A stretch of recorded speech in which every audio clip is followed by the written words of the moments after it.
Hoje vamos fazer uma viagem até o mundo conturbado de Attack on Titan e seu terrível protagonista, o Fiuk.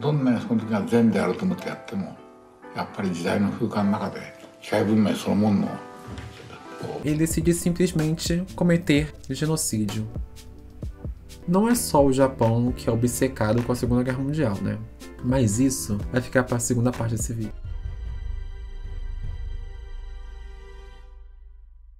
Segunda Guerra Mundial, fascismo, antissemitismo, Attack on Titan, Fullmetal Alchemist. A primeira parte desse vídeo foi bem longe. Nele tentei seguir um fio mostrando o porquê de algumas produções japonesas serem vistas como problemáticas por causa de pequenas influências fascistas. Mas a verdade é que não é apenas o Japão que utiliza esse aspecto político como material para construir visuais e narrativas.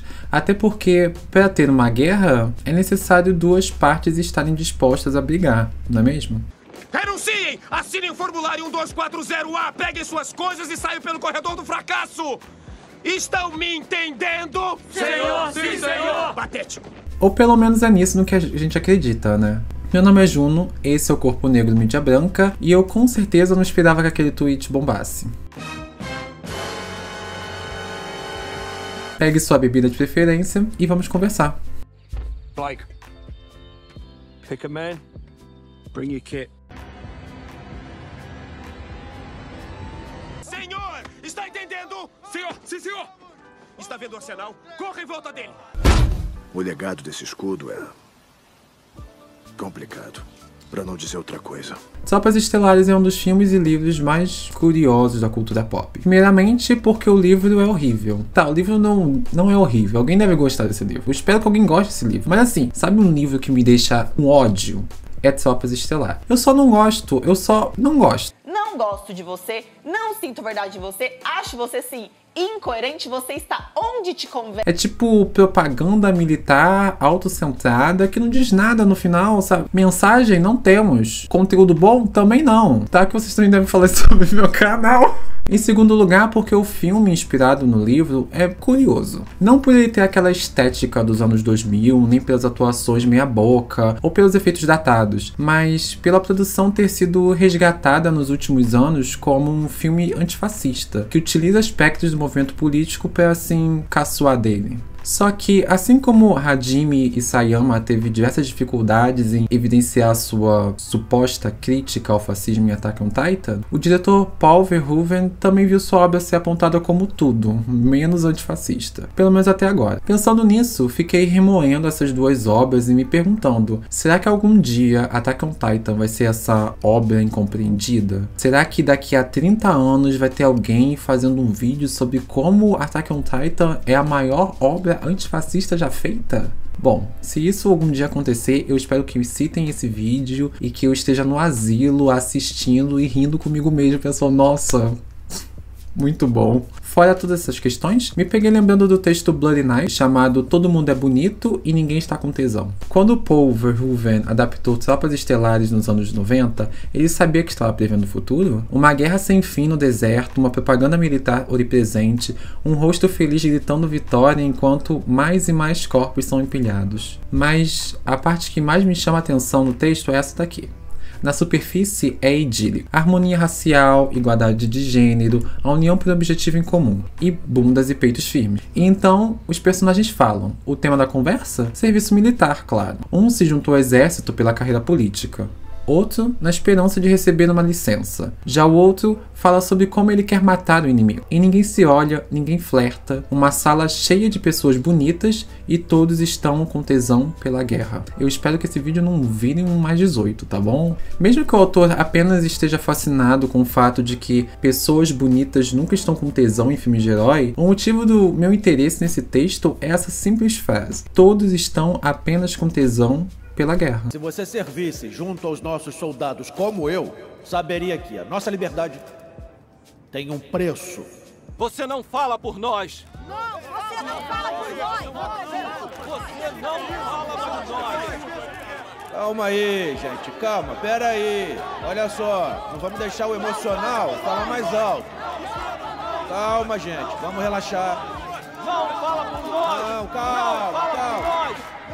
Em 1980, Susan Sontag lança o livro Sob o Signo de Saturno, reunindo diversos ensaios da crítica norte-americana. Em um deles, chamado Fascismo Fascinante, ela fala sobre como é surpreendente que a literatura e cinema se apropriaram da estética fascista. Para a autora, utilizar esses signos serviria como uma forma de se apropriar e reinventar. A autora acredita que isso serve quase como uma forma de limpar o palato e deixar o fascismo no passado. Sei lá, fazer fardas militares ficarem na moda ou parecerem cafonas. Apesar que acho que a gente já fez isso em algum momento da história da humanidade, né? Só que para Anna M. Gellerman, a sociedade não conseguiu chegar nesse ponto ainda. Na verdade, Gellerman vai dizer que a sociedade está obcecada com modelos de militarização e romantização da morte de nazis na Alemanha dos anos 40.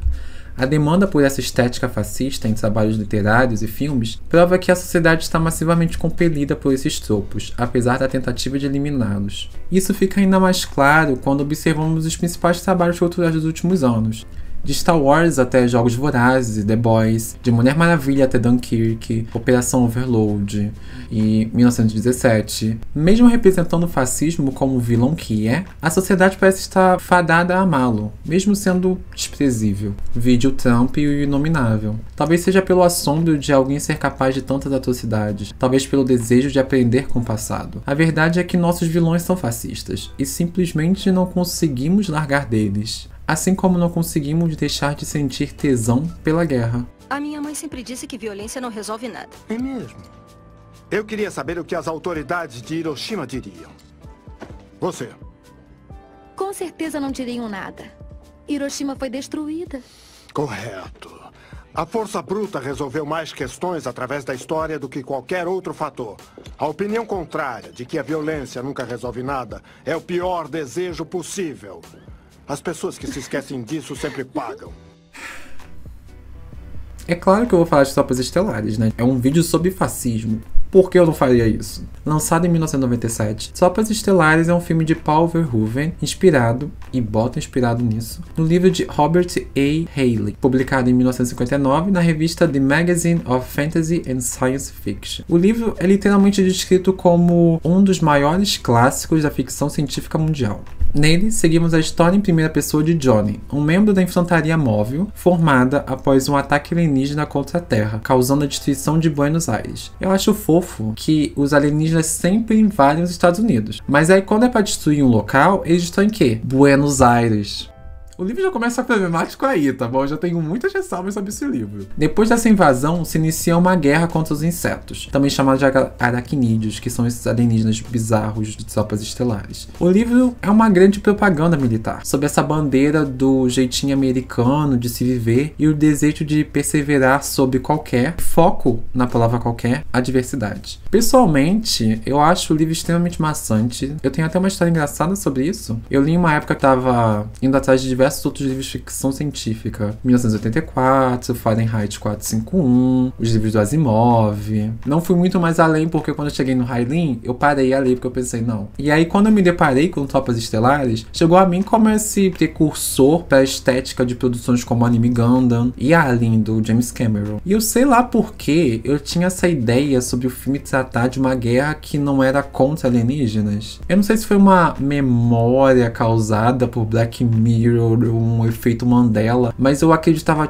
fielmente que o livro era uma história sobre uma guerra em que no final o militar descobria que não existiam insetos, que era só uma alegoria que o governo tinha usado para enfrentar, sei lá, comunistas. E claro que dá para você tirar umas interpretações assim do livro, de como o Hayden trabalha esses insetos como se fossem imigrantes, mas não é isso, né? No final das contas, o inimigo é o inimigo. E quando eu li o livro, de fato, e eu, em algum momento isso vai acontecer. Tem essa virada de chave e vai ter alguma coisa muito interessante que eu vou pensar, caraca, é esse o livro. Se fosse, eu estaria falando bem do livro, né? Mas não teve essa virada de chave, não aconteceu nada. E assim, é só, pra mim, né? É só um livro sobre pessoas que gostam de atirar em coisas e explodir outras coisas. Eu até gosto disso. Eu posso assistir Velozes e Furiosos amarradão. Acho que no contexto do livro do Halen, isso pega um pouquinho mal. É que nem o rolê do Attack on Titan, né? Eu acho que pega um pouquinho mal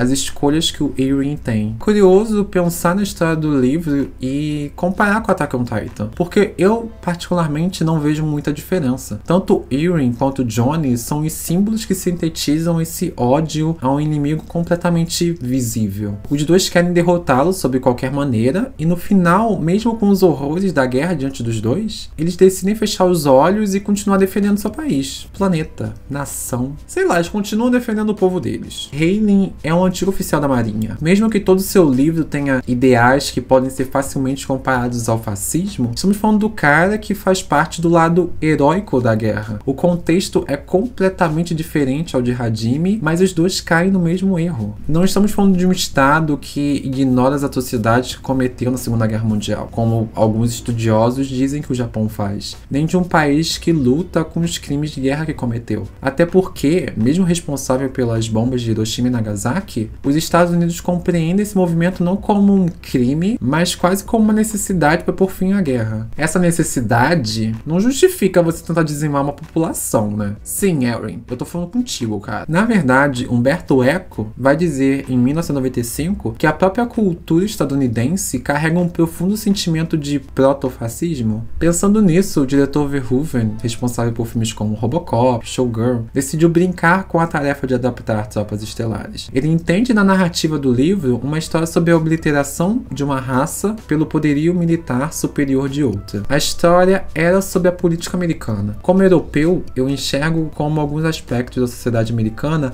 podem pender para o fascismo. Pensando em todo esse viés heróico dos Estados Unidos, eu fico me perguntando como Haylen caiu em uma trama fascista falando sobre poder militar estadunidense. Porque todo ano temos um novo filme retratando um espetáculo cheio de tiro, porrada e bomba. Porque ainda insistimos em falar de soldados nas trincheiras que morreram há décadas. De novo, e eu juro que eu vou tentar repetir isso só mais uma vez. Por que estamos com tanto tesão pela guerra? Leni Riefenstahl, a diretora que teve uma longa história com os nazis da Alemanha nos anos 40, tem uma resposta para isso. Eu sou fascinada pelo que é bonito, forte, saudável, pelo que está vivo. Leni foi a principal arquiteta da propaganda nazi em trabalhos como O Triunfo da Vontade, e nele ela usa arte e técnica para representar discursos dados por vários conselheiros de Adolf Hitler, soldados marchando e discursos do próprio ditador. Já em Olímpia, filme que documenta os Jogos Olímpicos de 1985, que a diretora conecta esses dois mundos, fascismo e beleza. Nele, existe uma adoração pelos corpos olímpicos. Servem como o maior exemplo do que é belo e bonito. Porém, também evidenciam o que é belo para a Alemanha nazi.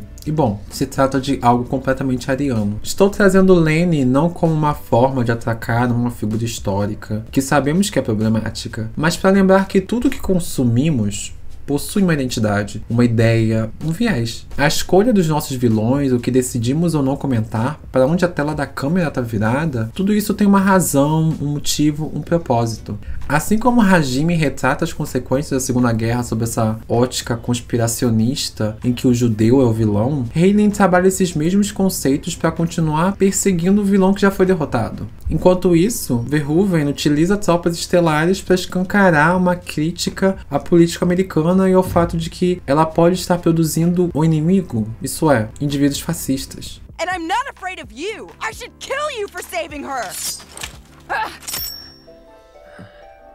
That woman is evil, and there's no one who can stop me from killing her. No. Liv. That's enough! I'm not listening to you anymore! You're beautiful. Existe algo de maravilhoso em Princesa Mononoke, filme de 1997 do estúdio Ghibli. Não estou falando da animação impecável, mas do fato que a história nos lembra que podemos encontrar bondade até nos lugares mais inóspitos. Mas o que isso tem a ver com fascismo na mídia? No filme conhecemos San, uma garota que foi adotada por deuses lobos e seu ódio pelos humanos que querem destruir a floresta. Tudo muda quando ela conhece o príncipe Ashitaka. O primeiro encontro dos dois é uma das minhas cenas favoritas do filme, porque ela adiciona complexidade a todas essas relações maniqueístas que vemos a princípio. A Chitaka percebe que pode encontrar beleza na princesa monstro, enquanto Sun consegue ver algo de bom na humanidade. Aos olhos dela, até o momento, tudo que os humanos faziam era monstruoso. Princesa Mononoke poderia facilmente cair nesses horrores de todas as obras que citei antes, mas Miyazaki sabe que a humanidade é muito mais complicada do que isso. A cultura japonesa é mais baseada no sentido de impermanência. Existe um ciclo e uma sensação de que você precisa usufruir do que tem. Este não é necessariamente um mundo ruim, mas é um mundo complicado. Esse trecho é de uma palestra do diretor sobre animação japonesa. Nela, ele conta sobre o que os filmes do estúdio Ghibli têm que conseguem cativar o público internacional. E a sua resposta é simples: nuance e complexidade. Enquanto a Disney traz uma história romântica em que todos vivem felizes para sempre e perpetuam esse sonho americano, os filmes do Miyazaki humanizam vilões, trazem debates sociais, mostram que a vida é bem mais complicada do que contos de fada. Miyazaki, diferente de Hajime ou de Heilen, quer contar histórias em que nos façam pensar no todo, que nos façam digerir os horrores da guerra, como em Túmulo dos Vagalumes e Vidas ao Vento, mas sem esquecer que em um conflito, ambos os lados saem perdendo. Não acho que quem ganhar ou quem perder, nem quem ganhar nem perder, vai ganhar ou perder. Vai todo mundo perder. Isso porque o diretor tem ciência que depositar todas as suas esperanças em um indivíduo, em uma nação, em um estado, podem destruir todo mundo. É esse sentido de impermanência e mudança que faz seus filmes se tornarem essas belezas caóticas, que fazem com que a gente simpatize com a dor de Chihiro, mas também entenda a frustração de Yubaba. O problema é quando tudo isso é limpo e higienizado para servir um mecanismo de bom e mal. Em um TED Talk, o escritor Yuval Harari, o carinha que escreveu Homo Sapiens, diz que a democracia tem enfrentado o seu maior perigo desde a Segunda Guerra Mundial. E é o fato de que regimes ditatoriais, movimentos fascistas, têm encontrado uma forma mais eficiente de processar informações e levar até os seus seguidores. Em outras palavras, na democracia temos tantas vozes, visões e opiniões que para algumas pessoas é mais fácil investir todo o seu esforço intelectual em um só lugar, mesmo que esse lugar não esteja contando a verdade. Queremos acreditar em heróis e vilões porque é mais fácil do que pensar que uma pessoa pode ser complicada. E é aí que está o cerne da questão. O fascismo é tão atraente para a cultura pop porque ele facilmente constrói relações opostas. Star Wars está aí para provar isso. Com uma estética completamente inspirada na moda da Alemanha nazi, George Lucas pintou quem é o lado bom e quem é o lado ruim da sua história. Não me leve a mal, eu não acho que essas imagens devam parar de ser utilizadas. Na verdade, eu não sei o que a gente deveria estar fazendo sobre isso. Mas o que eu quero dizer é até onde o fascismo deveria ser utilizado em uma história. Como tratar uma história sobre fascismo sem terminar glorificando esse movimento político? Por que Attack on Titan falha nisso? Por que Fullmetal Alchemist não? Por que o livro de Tropas Estelares é problemático? Eu não faço ideia para nenhuma dessas perguntas, mas são questões válidas, são questões que a gente devia estar fazendo. E tudo isso me veio na cabeça depois desse tweet. Dá para gostar sim de uma animação escrita por um facho, se você conseguir entender onde criticar e as particularidades que são paralelas a processos históricos.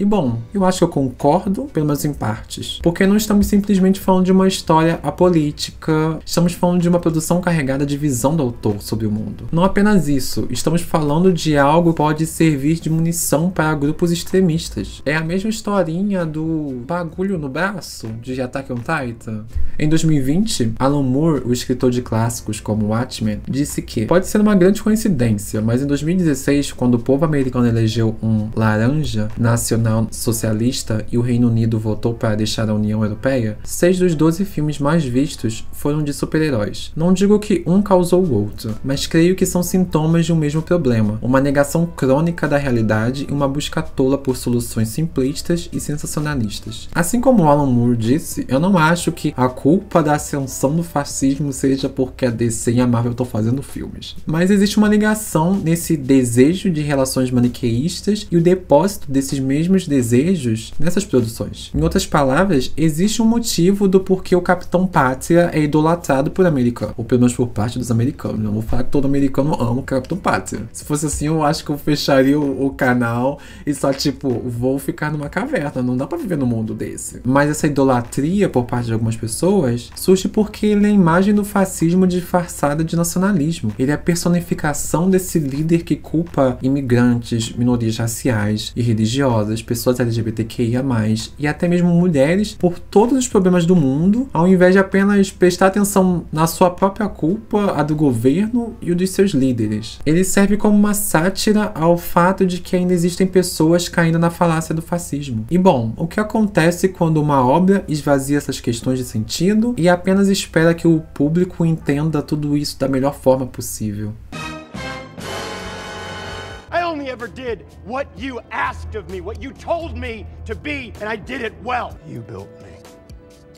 Acho que vocês já entenderam a dinâmica desse canal, né? É basicamente eu pegando um assunto mega espinhoso, aí eu fico dando voltas e voltas e voltas. Depois no final eu viro pra vocês e falo: a gente tem sim que se responsabilizar pelas coisas que a gente joga por aí. E para exemplificar isso, eu vou ter que contar outra historinha. Em 2021, a Disney Plus lançou a sua segunda série expandindo o universo cinematográfico da Marvel. Falcão e Soldado Invernal se passa meses após o final da Guerra Infinita e mostra a dificuldade de Sam Wilson em carregar o legado do Capitão América. Tudo isso enquanto precisa lidar com racismo, imperialismo, um grupo pseudo-terrorista, estresse pós-traumático, um bromance com o Bucky e o Barão Zemo dançando.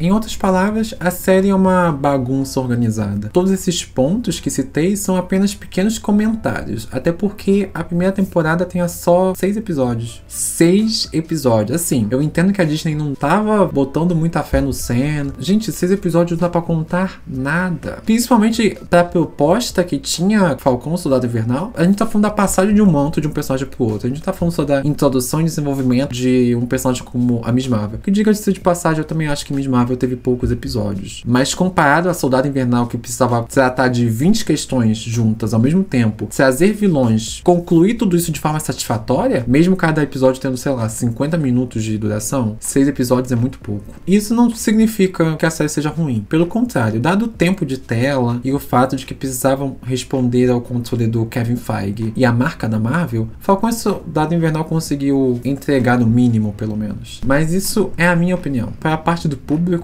Falcão e Soldado Invernal não passou de uma propaganda estadunidense contra imigrantes. Eu, Juno, vi na figura do Sam Wilson toda essa descrença com esse sonho americano. Porém, para outra pessoa, foi só mais um retorno a um American Way of Life. A um que talvez seja levemente menos conservador, mas ainda estadunidense até os ossos. Até porque existe um pouco dessa falácia de que o Sam acabou com o racismo dando um discursinho na TV. Esses rótulos, terroristas, refugiados, bandidos, costumam ser usados para evitar a pergunta por quê. Tem aquela cena maravilhosa do Bucky ajudando ele e a família dele a reconstruir o barco. E é quase um prelúdio pra uma utopia, sabe? Tipo, olha, gente, o racismo acabou, todo mundo tá feliz, todo mundo tá legal, nada mais vai abalar a confiança desse homem preto. E a gente sabe que não é isso, né? No final, ele vai estar usando as mesmas cores da bandeira americana, vai estar defendendo os mesmos ideais, aí vai estar sorrindo pra câmera e dizendo: amamos a América. Mas é Marvel, é Disney, não dá pra ser mais complexo do que isso. Infelizmente, a gente queria que fosse. A gente queria uma chama anticapitalista, anarquista, pro Rob Brown, o nosso Spider-Punk, ficar feliz. A gente queria, mas não tá tendo, Rob, desculpa. O que quero dizer no final disso tudo é que nenhuma obra é perfeita. Não dá pra fechar os olhos para o Império Fascista de Fullmetal Alchemist, nem pra como Brooklyn Nine-Nine, mesmo sendo mega divertida, mesmo sendo maravilhosa e tendo personagens incríveis, ainda pode servir como uma propaganda policial. A gente não pode tirar isso da mesa e simplesmente ignorar. E que o próprio Capitão Capitão América ainda tem um uniforme com as cores da bandeira americana. Mesmo ele sendo preto, mesmo ele sendo branco, mesmo se um dia tiver um Capitão América asiático, mesmo se ele tiver com toda essa abordagem antifascista e talvez anticapitalista e anarquista, ele ainda vai ser o Capitão América, ele ainda vai estar usando as cores dos Estados Unidos, gente. Isso já diz alguma coisa por si só. Tudo isso é sabido e precisa ser visto, comentado e criticado. Mas mais do que isso, devemos perguntar qual é a verdadeira intenção por trás disso tudo. Trazendo novamente a questão do último vídeo, se Fullmetal Alchemist não é uma propaganda fascista, é o quê? Se Attack on Titan não é uma propaganda antissemita, é o quê? O que estamos consumindo? Para quem estamos torcendo? Quais vozes estamos dando espaço? E o mais importante, qual é a mensagem por trás disso tudo? Existem vários aspectos em Fullmetal Alchemist, por exemplo, em que os personagens ativamente criticam o regime ditatorial em que estão, mostrando que provavelmente o autor utilizou toda essa estética e ideologia apenas como um pano de fundo. E quando não é apenas um pano de fundo? E quando uma autora utiliza uma raça de elfos escravizados por bruxos como uma piada em algum livro aí. Não vou citar quem é, mas é transfóbica. Ou quando o medo de um povo injustiçado se levantar contra a maioria e instaurar seu grande plano de vingança se torna o principal enredo de uma história. Quais mensagens estão sendo levadas? E mais, para onde essas mensagens estão sendo levadas? Como estão sendo utilizadas para construir nossas identidades? Você pode tentar separar o criador da obra, mas não dá para separar a obra do criador.